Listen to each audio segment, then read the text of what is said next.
Hello everyone, welcome to CS explain. आज हम पढ़ने वाले हैं सॉफ्टवेयर के बारे में। बड़ा ही इंटरेस्टिंग टॉपिक होने वाला है। तो देख लेते हैं सबसे पहले हमारा एजेंडा क्या है। सबसे पहले हम पढ़ेंगे सॉफ्टवेयर होता क्या है, इसकी ज़रूरत क्यों पड़ी, नीड ऑफ सॉफ्टवेयर।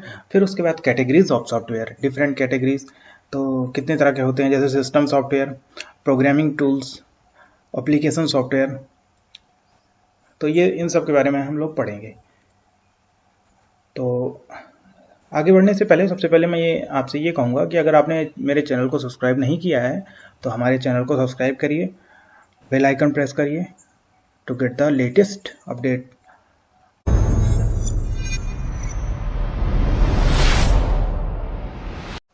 तो सबसे पहला टॉपिक आता है हमारा सॉफ्टवेयर क्या है। सॉफ्टवेयर एक सेट ऑफ इंस्ट्रक्शन होते हैं जो किसी पर्टिकुलर प्रॉब्लम को सॉल्व करने के लिए लिखे जाते हैं। तो कह सकते हैं कि a set of instructions to solve a particular problem. A piece of software is a computer program that has been written to carry out a particular task। जैसे हमें कोई टास्क करना है, कोई हमारी प्रॉब्लम है, उसको हमें सॉल्व करना है। जैसे हमें कैलकुलेशन के लिए कैलकुलेटर की ज़रूरत पड़ती है, तो हम कैलकुलेटर का सॉफ्टवेयर बनाते हैं, तो कैलकुलेटर यूज़ करते हैं। देख लेते हैं set of instruction which on execution deliver the desire outcome, जो मैंने वही बताया। फिर उसके बाद each software is written for some computational purpose, किसी पर्पज़ के लिए लिखे जाते हैं। Some examples of software include Ubuntu, ये ऑपरेटिंग सिस्टम होता है, और Windows 7, 10, 11, word processing tool like लिवर Office, MS Office, MS word.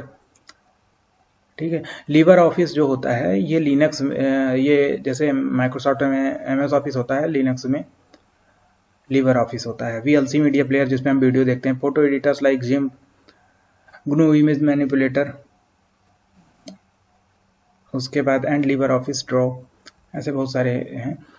अच्छा, एक इम्पॉर्टेंट चीज़ यहाँ पे आ जाती है कि सॉफ्ट कॉपी और हार्ड कॉपी क्या होते हैं। तो देख लेते हैं यहाँ पे, ए डॉक्यूमेंट और image stored on hard disk और pen drive is referred to as soft copy. अब जब उसको हम देखिए, कोई डॉक्यूमेंट या इमेज है या फिर कोई फाइल है, वो कोई डॉक्यूमेंट है, स्टोर है। जैसे मान लीजिए सपोज एक टेस्ट डॉक्यूमेंट है, वो पूरा स्टोर है आपके कंप्यूटर में या फिर पेन ड्राइव में, या कहीं भी कंप्यूटर में ही कहा जा सकता है, क्योंकि हम देखते तो कंप्यूटर में ही है। हमसे पेन ड्राइव भी होगा तो पेन ड्राइव हम लोग इंसर्ट कराएंगे कंप्यूटर में, तब उसके बाद ही देखेंगे ना। तो वो सॉफ्टवेयर सॉफ्ट कॉपी कही जाती है। अब जब हम उसको प्रिंट कर लेते हैं, जब हम उसको प्रिंट कर लेंगे तो हार्ड कॉपी हो जाती है। तो यही होता है, ये होता है सॉफ्ट कॉपी और हार्ड कॉपी। जब तक वो सॉफ्ट फॉर्मेट में रहता है वो सॉफ्ट कॉपी होती है, हार्ड फॉर्मेट में बाहर हमारे हाथों में आ जाता है तो वो हार्ड कॉपी होती है। ठीक है, आगे चलते हैं। सॉफ्टवेयर की ज़रूरत क्यों पड़ी। तो the sole purpose of a software is to make computer a hardware useful and operational. Software knows how to make different hardware component hardware components of computer work and communicate with each other as well as with end user. We can instruct hardware computer directly. Software acts as an interface between human user and hardware. यहाँ पे ये चीज़ देखने वाली है, ये main point है। Software acts as interface between human user, जो हम यूज़र हैं, यूज़ कर रहे हैं, और उसके बाद हार्डवेयर, उसके बीच में इंटरफेस होता है जिससे हम इंटरेक्ट कर सकते हैं हार्डवेयर से। हम डायरेक्टली हार्डवेयर से इंटरेक्ट नहीं कर सकते, दोनों एक दूसरे पे इंडिपेंडेंट है। बिना हार्डवेयर के सॉफ्टवेयर कुछ नहीं है, और सॉफ्टवेयर के बिना हम हार्डवेयर को यूज नहीं कर सकते। दोनों एक दूसरे से डिपेंडेंट है। इसीलिए एक तरह से कह सकते हैं इसकी जरूरत क्यों पड़ी सॉफ्टवेयर की। तो सॉफ्टवेयर की जरूरत हमें हार्डवेयर को यूज करने के लिए, to make a computer a meaningful device, जिसका कोई मतलब नहीं। तो अगर आप यूज़ ही नहीं कर सकते, आप कंप्यूटर को घर में रखे रहें या फिर किसी ऑर्गेनाइजेशन में रखे रहें, कोई मतलब नहीं। तो यही है। उसके बाद आगे बढ़ते हैं, हम देखते हैं कैटेगरीज ऑफ सॉफ्टवेयर। कैटेगरीज में सबसे पहली कैटेगरी आती है सिस्टम सॉफ्टवेयर की। उसके बाद आता है programming tools, application software. Mainly दो ही कैटेगरी होती है, सिस्टम सॉफ्टवेयर और एप्लीकेशन सॉफ्टवेयर। प्रोग्रामिंग टूल्स वगैरह उसी में आ जाता है, बट आपकी बुक में दिया हुआ है, तो जो हम बुक फॉलो कर रहे हैं तो मैंने भी वही ले लिया है। तो यहाँ पे ये सिस्टम सॉफ्टवेयर है। प्रोग्रामिंग टूल्स और सिस्टम सॉफ्टवेयर में मेनली आपके ऑपरेटिंग सिस्टम्स होते हैं, ड्राइवर्स होते हैं, ये सब आते हैं। ड्राइवर्स जैसे कि आप समझ सकते हैं कि जैसे कि साउंड ड्राइवर होता है, ग्राफिक ड्राइवर होता है, ग्राफिक्स कार्ड को जो लगे होते हैं हमारे कंप्यूटर में, उसको इम्प्रूव, उसकी फंक्शनलिटी को इम्प्रूव करने के लिए, हार्डवेयर की फंक्शनलिटी को इम्प्रूव करने के लिए डिफरेंट टाइप्स ऑफ ड्राइवर लगाते हैं। साउंड ड्राइवर होता है जो कि साउंड की क्वालिटी को इम्प्रूव करता है। यूएसबी ड्राइवर होता है जो यूएसबी डिवाइसेस को आसानी से इंटरेक्ट कर सकता है। ब्लूटूथ ड्राइवर होता है जो कि ब्लूटूथ कनेक्टिविटी को इम्प्रूव करता है। ठीक है, तो ये डिवाइस ड्राइवर होते हैं, सिस्टम यूटिलिटीज़ होती हैं, इसमें सारे आते हैं। मेनली आप ये समझ सकते हैं कि ऑपरेटिंग सिस्टम होता है। प्रोग्रामिंग टूल्स की बात करें तो जो प्रोग्रामिंग, अभी इसको रोक रहने देते हैं, पहले एप्लीकेशन सॉफ्टवेयर के बारे में। तो जितने एप्लीकेशन सॉफ्टवेयर होते हैं, जैसे कि हमारे वीएलसी मीडिया प्लेयर हो गया, इमेज वाले सॉफ्टवेयर हो गए, एमएस ऑफिस हो गया, ये सब एप्लीकेशन सॉफ्टवेयर हैं जो पर्टिकुलर मतलब जनरल पर्पज या फिर अपने स्वयं के लिए यूज़ करते हैं जो सॉफ्टवेयर, वो एप्लीकेशन सॉफ्टवेयर। प्रोग्रामिंग टूल्स क्या होते हैं? प्रोग्रामिंग टूल्स वो होते हैं जो प्रोग्रामिंग करते टाइम हमें जिन टूल्स की आवश्यकता होती है, जिन टूल्स की ज़रूरत होती है, जैसे कि एडिटर हो गया, कंपाइलर हो गया, आजकल आईडीज आ गए हैं ढेर सारे, विजुअल स्टूडियो, नेटबीन्स, पाइथन के लिए पाईचार्म, तो ये सब प्रोग्रामिंग टूल्स हैं। ठीक है, तो आगे बढ़ते हैं, देखते हैं, ये फिगर से आपको समझ में आ जाएगा। यहाँ पे आप देख सकते हैं,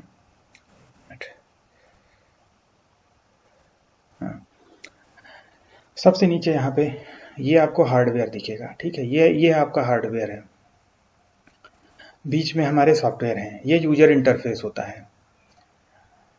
यूजर इंटरफेस ये होता है ऐसा इंटरफेस, ऐसा पॉइंट जहाँ से यूजर पूरे हमारे सिस्टम से इंटरेक्ट कर सके। ये सब चीज़ें पूरा सिस्टम में है। फिर यूज़र इंटरफेस है, जैसे कि आपका जैसे मान लीजिए कमांड लाइन इंटरफेस है, या फिर जीयूआई है, ग्राफिकल यूज़र इंटरफेस है।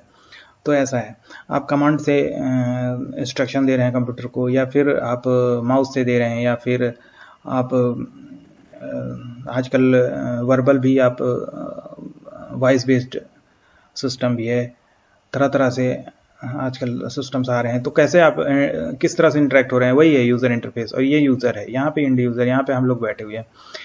अब इसके बीच में क्या है? इसके बीच में एप्लीकेशन सॉफ्टवेयर और सिस्टम सॉफ्टवेयर है।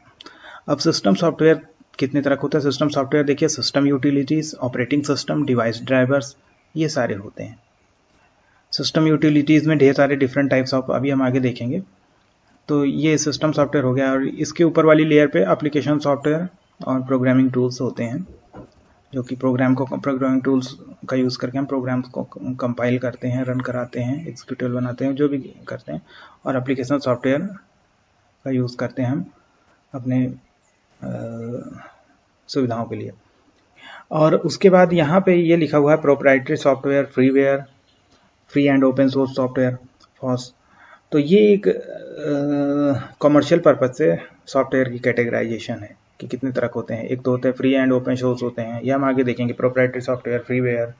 ठीक है, तो ये है, तो ये पूरी चीज़ें हैं, जो मेन था मैंने बता दिया है, आगे हम सारी चीज़ें देख ले रहे हैं।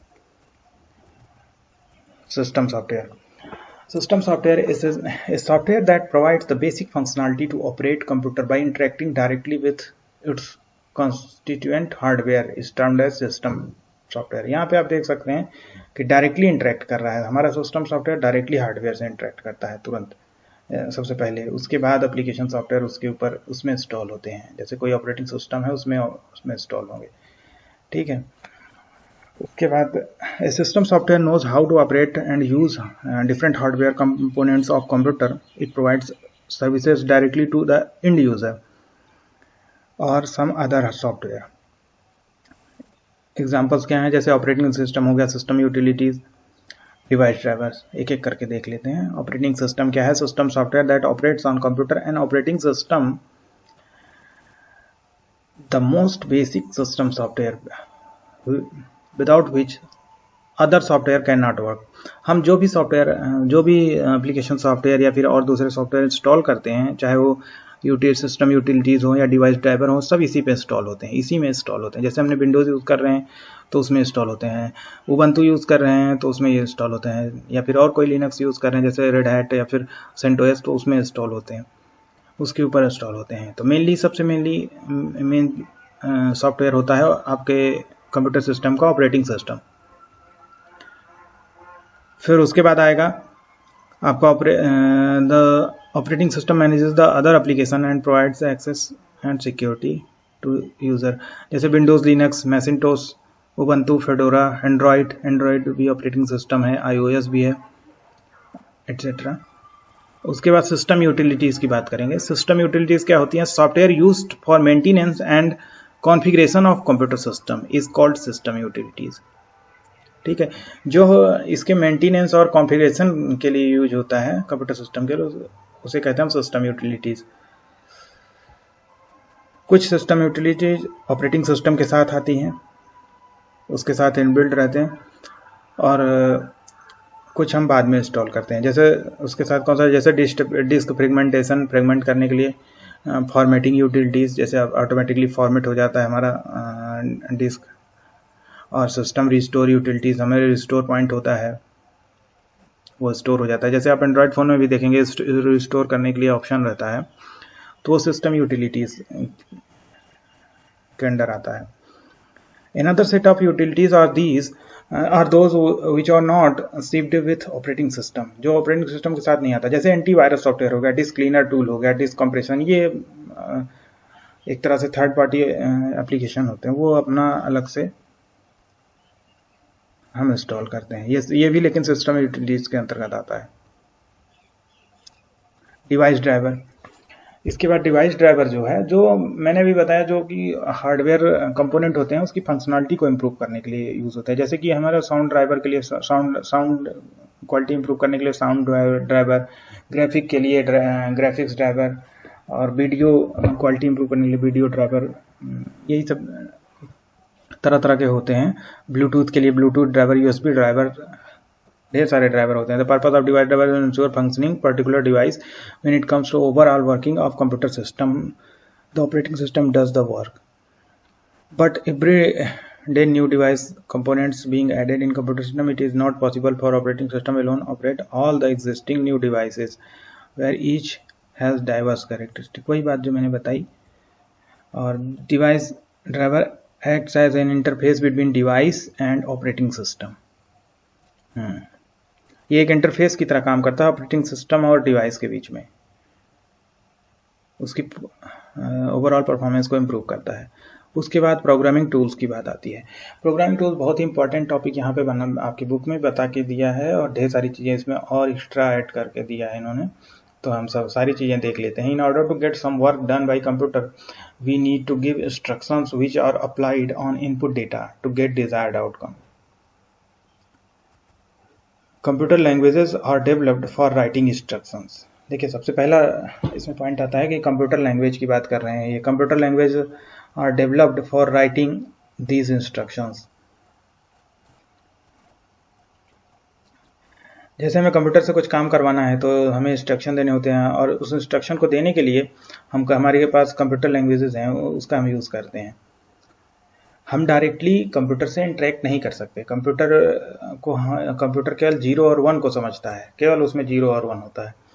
हम 0 और 1 में उसको इंस्ट्रक्शन नहीं दे सकते, तो उसके लिए हमें दूसरी लैंग्वेज का यूज करना पड़ता है, और उसके बीच में हमें एक ट्रांसलेटर होता है जिसके थ्रू हम वो ट्रांसलेट करके 0-1 में कन्वर्ट कर देता है। It is important to understand here that computers and human understand completely different language. वही बात, while humans are able to write programs in high level languages, computers understand machine language.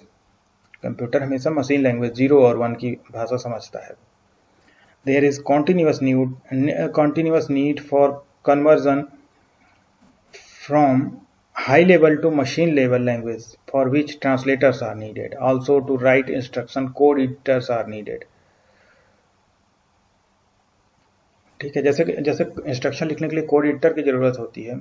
पहले हम उसको इंस्ट्रक्शन देते हैं, फिर वो उसको ट्रांसलेट करता है। पर्टिकुलर किसी लैंग्वेज में हम इंस्ट्रक्शन देते हैं और उसके बाद उसको ट्रांसलेट करता है। जैसे सपोज आपने देखा होगा कि जैसे कोई इंग्लिश में बोल रहा है, कोई हिंदी में बोल रहा है।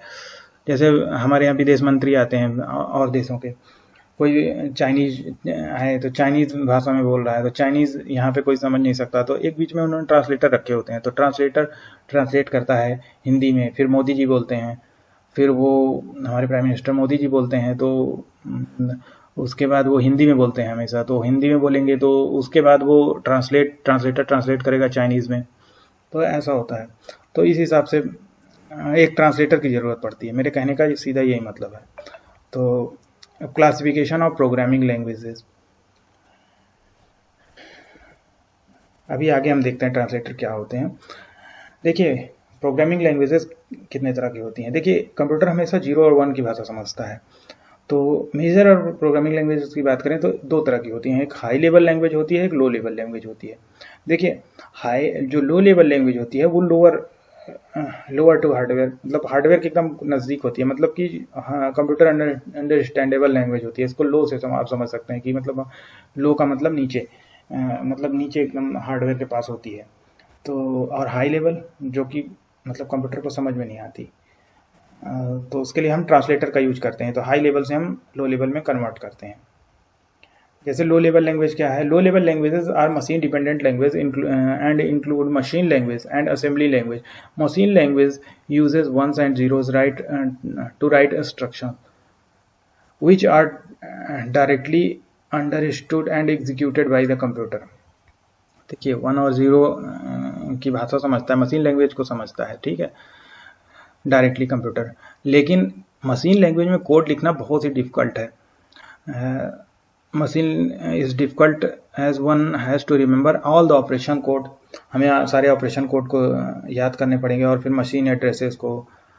और एरर फाइंड करने के लिए हमें क्या करना पड़ेगा, एरर फाइंड करना बहुत ही ज़्यादा डिफिकल्ट होता है इसमें मशीन लैंग्वेज में। अगर हम 110000 तो इसमें हर चीज़ें बड़ी कॉम्प्लिकेटेड हो जाती है, इसीलिए हम दूसरी लैंग्वेज का यूज करते हैं और वो ट्रांसलेटर ट्रांसलेट करता है।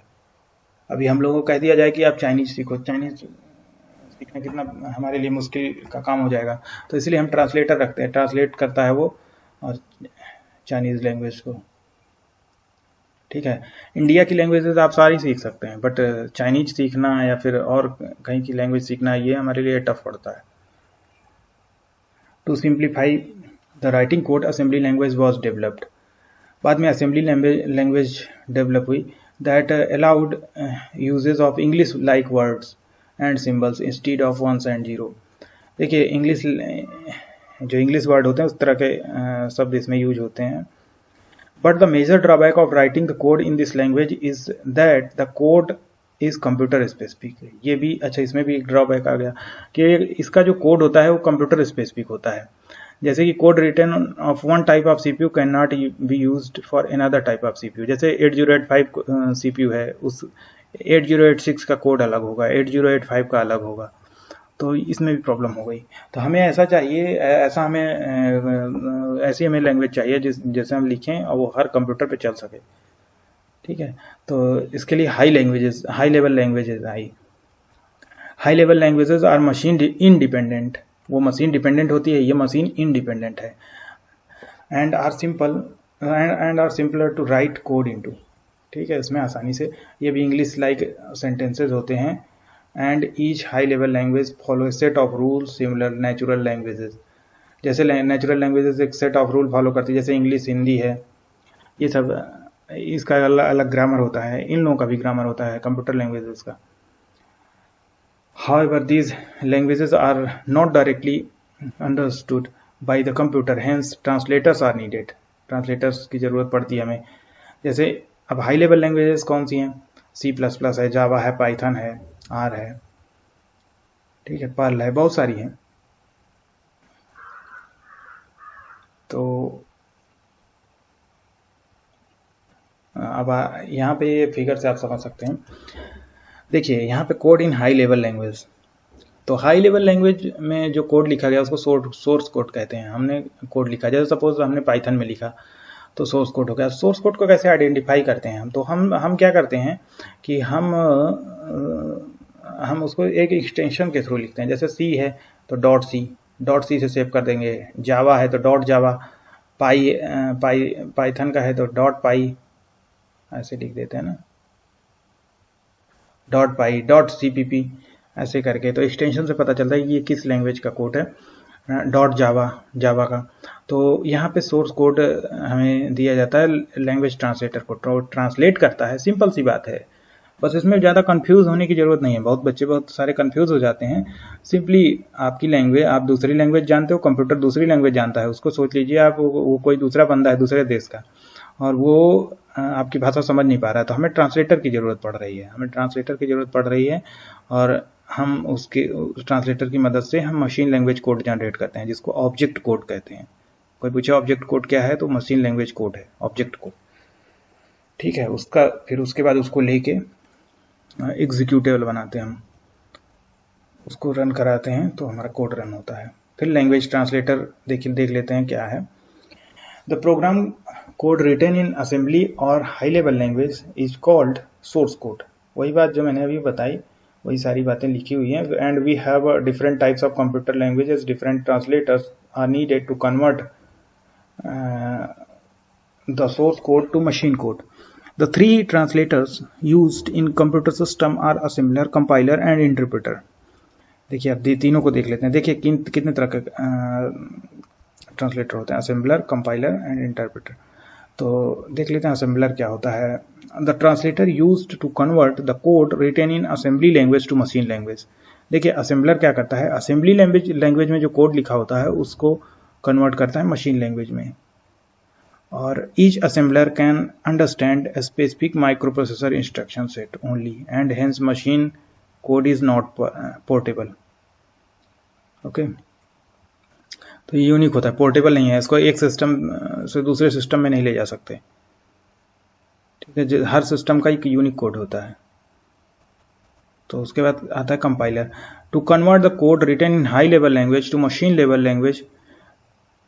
देखिए हाई लेवल लैंग्वेज जो सोर्स कोड होता है उसको मशीन अंडरस्टैंडेबल लैंग्वेज में कन्वर्ट, अंडरस्टैंडेबल फॉर्म में, जिसको मशीन कोड कहते हैं, इसको मशीन कोड कहते हैं। मशीन कोड में for the execution by the computer, execute करने के लिए हम उसको हाई लेवल लैंग्वेज से लो लेवल लैंग्वेज जो कि मशीन कोड होता है, मशीन लैंग्वेज में कन्वर्ट करने के लिए हम कंपाइलर का यूज करते हैं।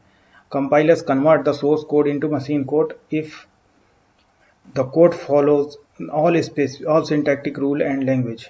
देखिए जो लैंग्वेज होती है, जो हाई लेवल लैंग्वेज होती है, उसके सेट ऑफ रूल्स होते हैं। वो रूल्स सारे सही हैं, कोई एरर नहीं है हमारे कोड में, तो उसको एग्जीक्यूट करता है। और once translated the compiler is not needed. एक बार ट्रांसलेट हो गया तो फिर हमें कंपाइलर की जरूरत नहीं पड़ती। ठीक है, उसके बाद आता है इंटरप्रेटर। इंटरप्रेटर क्या करता है, ये लाइन बाय लाइन एग्जीक्यूट करता है। N interpreter translate one line at a time instead of whole program at one go. Interpreter takes one line, convert it into executable code if the line syntactically correct, and then it repeats these steps for all lines in the source code. Hence interpreter is always needed whenever the source code is to be executed. ठीक है, हम line by line execute करते हैं, इसके लिए हम interpreter का use करते हैं। इसके बाद आता है हमारे प्रोग्राम डेवलपमेंट टूल्स। इसमें क्या है, देखिए टेक्स्ट लिखने के लिए हमें एडिटर की जरूरत होती है, टेक्स्ट एडिटर की। एडिटर एक ऐसा सॉफ्टवेयर होता है that allows us to create text file where we type instructions and store the file as the source code. Then appropriate translator is used to get the object code for execution. In order to simplify the program development software called, देखिए हम programming और programme development को और simplify करने के लिए हम IDE का यूज करते हैं। IDE क्या है, इंटीग्रेटेड डेवलपमेंट इन्वायरमेंट। बहुत इंपॉर्टेंट होता है ये इंटीग्रेटेड डेवलपमेंट इन्वायरमेंट, जिसमें टेक्स्ट एडिटर होता है, सब इनबिल्ड होता है। टेक्स्ट एडिटर होता है, बिल्डिंग टूल्स होते हैं, डीबगर होता है, ये सारी चीजें होती हैं। Program can be typed, compiled and debugged from the IDE directly. जैसे कि पाइथन का आइडल शेल होता है, ये तो शेल होता है एक तरह से। नेटबीन्स कुछ एग्जांपल्स हैं, नेटबीन्स होता है, इक्लिप्स होता है, एटम्स होता है, लेजर्स होता है, VS कोड है, बहुत सारे हैं। पाइथन में पाईचार्म हम यूज करते हैं। Are the few other examples of IDEs। एक नया टर्म इसमें दिखा होगा आपको, डीबगर क्या होता है। Debugger as the name specifies software to detect the correct errors in the source code. देखिए जैसे हमारे कोड में कोई एरर है, जैसे कंपाइल हो गया, अब हमें रन कराना है, रन करा रहे हैं बट आउटपुट नहीं मिला है, रन टाइम एरर दे रहा है, तो उसको डिटेक्ट करने के लिए हम डीबगर का यूज़ करते हैं। तो उसमें एक एक लाइन में हम ब्रेक पॉइंट सेट करते हैं, और ब्रेक पॉइंट सेट करके और वो हम चेक करते हैं, उसको रन करते हैं, तो वहाँ पे वैल्यू हर एक वेरिएबल की कितनी वैल्यू आ रही है, कहाँ पे क्या है, तो हम वो सारी चीज़ें देखते हैं, तो उसको डीबग करते हैं, इसीलिए डीबगर उसको कहते हैं। ये भी इनबिल्ट रहता है आईडी में, ठीक है। अगला हमारा आ जाता है एप्लीकेशन सॉफ्टवेयर। एप्लीकेशन सॉफ्टवेयर में दो तरह के होते हैं, जैसे कि जनरल पर्पज सॉफ्टवेयर और एक होता है कस्टमाइज सॉफ्टवेयर। तो जनरल पर्पज में क्या होता है, स्प्रेडशीट होती है, स्प्रेडशीट टूल, कैल्क टूल होता है, जैसे उसमें लिबर ऑफिस में या फिर एमएस एक्सेल में, can be used by any computer user to calculation और क्रिएट अकाउंट शीट क्रिएट करने में काम आता है। एडोब फोटोशॉप होता है, जिम्प होता है, मोजिला वेब ब्राउजर होता है, आईट्यून्स होता है, ये सब जनरल पर्पज सॉफ्टवेयर है।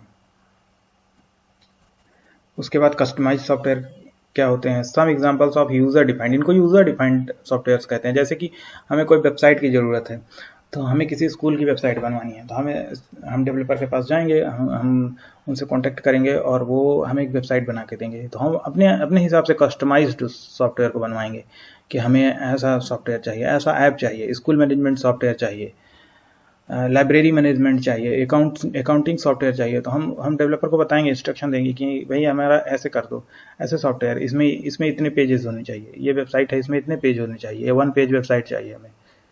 तो ये हमारा कस्टमाइज सॉफ्टवेयर होते हैं।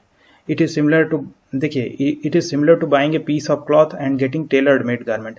जैसे हमें कपड़े की जरूरत होती है, तो हम कपड़ा खरीदते हैं और उसके बाद टेलर के पास जाते हैं, टेलर वो कपड़े से हमारी फिटिंग लेके हमारे कलर के अकॉर्डिंग और हमारी चॉइस के अकॉर्डिंग वो कपड़ा बनाता है।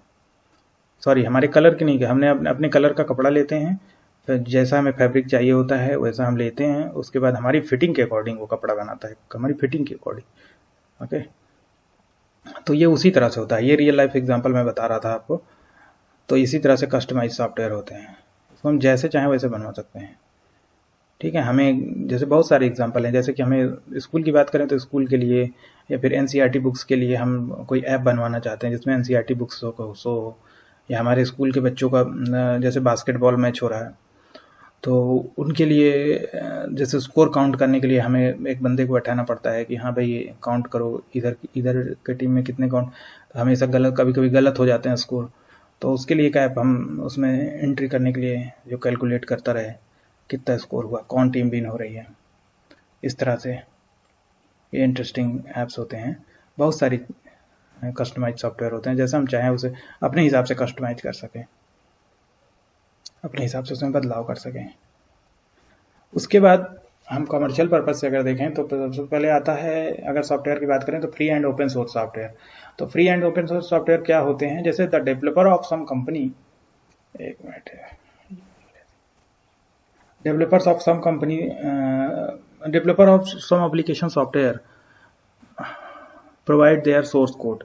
देखिए कुछ डेवलपर होते हैं वो सॉफ्टवेयर के साथ साथ सोर्स कोड भी प्रोवाइड कर देते हैं फ्रीली टू पब्लिक के लिए। उनका इससे ऐसा क्यों करते हैं भाई वो, तो ऐसा इसलिए करते हैं ताकि उसको लोग जो उसमें इंटरेस्टेड आदमी हो, जो डेवलपर्स हों और डेवलपर्स हों या फिर और जो लोग भी पब्लिक के लिए फ्रीली अवेलेबल रहता है वो सोर्स कोड, तो सोर्स कोड में जो परिवर्तन करके चेंजेस करके उसको और इम्प्रूवमेंट उसमें ला सकें आप, तो इसलिए वो चीज़ें पब्लिक के लिए फ्रीली सोर्स कोड के साथ अवेलेबल कराई जाती हैं। Such software is known as free and open source software, इसको ओपन सोर्स सॉफ्टवेयर बोलते हैं, और फ्रीली अवेलेबल रहता है इसलिए फ्री। फॉस, इसको सॉफ्टवेयर में फॉस शॉर्ट में फॉस कहते हैं। For example the source code of operating system Ubuntu की बात करें तो उबंटू का software freely accessible for anyone with required knowledge to improve add new functionality. More examples of FOSS include, देखिए Python है, पाइथन भी हमारा ओपन सोर्स है, लिबर ऑफिस है पूरा ओपन सोर्स है, ओपन ऑफिस, और उसके बाद मोजिला फायरफॉक्स है, तो ये सब बहुत सारे पेड सॉफ्टवेयर हैं जो इससे लेके बनाए गए हैं, इसका कोड यूज़ करके उन्होंने इसमें अपने हिसाब से उसको बदलाव करके कंपनियों ने बनाया है। और ये जो फॉस है, जैसे उबंटू है तो उबंटू का पूरा सोर्स कोड अवेलेबल है, आप उसको ले सकते हैं, आप उसमें अपने हिसाब से मॉडिफाई कर सकते हैं, आप उस ऑपरेटिंग सिस्टम के कोड में चेंज कर सकते हैं। तो ये होता है हमारा फ्री और ओपन सोर्स सॉफ्टवेयर। उसके बाद आता है freeware. Sometimes software are freely available but the source code may not be available. जैसे कुछ का होता है कि अभी तक पीछे में फॉस में देखा कि हमने सॉफ्टवेयर सोर्स कोड अवेलेबल होता है और सॉफ्टवेयर भी अवेलेबल होता है, बट सॉफ्टवेयर अवेलेबल हो और सोर्स कोड ना अवेलेबल हो, ऐसे सॉफ्टवेयर को फ्रीवेयर कहते हैं। तो such software are called freeware. Examples of freeware are Skype, Adobe Reader जो पीडीएफ रीडर होता है, एटसेट्रा। ठीक है। इसके बाद आता है प्रोप्राइटरी सॉफ्टवेयर। प्रोप्राइटरी सॉफ्टवेयर क्या होते हैं? प्रोप्राइटरी सॉफ्टवेयर होते हैं when the software to be used has to be purchased from vendor. ये पैसे का आता है, हमें खरीदना पड़ता है। Who has the copyright of software, then it is proprietary software. Examples of proprietary software include Microsoft Windows. देखिए, जो विंडोज है ये फ्री में नहीं है, यहाँ पे पायरेटेड बहुत सारे लोग यूज़ करते हैं, पायरेटेड कॉपी, बट ये फ्री नहीं है। टैली होता है, क्विक हील है, एंटीवायरस है, ये सारे फ्री नहीं है। इसके लिए हमें पैसे पे करने पड़ते हैं वेंडर को, सॉफ्टवेयर वेंडर को। और वो जो कंपनी इसको ओन करती है तो उसको उनके पास इसका कॉपीराइट होता है, इसको कोई यूज़ नहीं कर सकता। अगर पायरेटेड कॉपी यूज़ कर रहा है तो ये भी एक क्राइम के अंतर्गत आता है। ठीक है। तो यहाँ पे हमने सब कुछ लगभग देख ही लिया है। तो ये हमारा सॉफ्टवेयर का लेक्चर था। आई होप आपको समझ में आया होगा। अगर नहीं समझ में आया तो हमारा कमेंट सेक्शन ओपन है, हमारे चैनल को सब्सक्राइब करिए, वीडियो को लाइक करिए, अपने फ्रेंड के साथ शेयर करिए, और मिलते हैं अगले वीडियो के साथ। Okay, thanks for watching.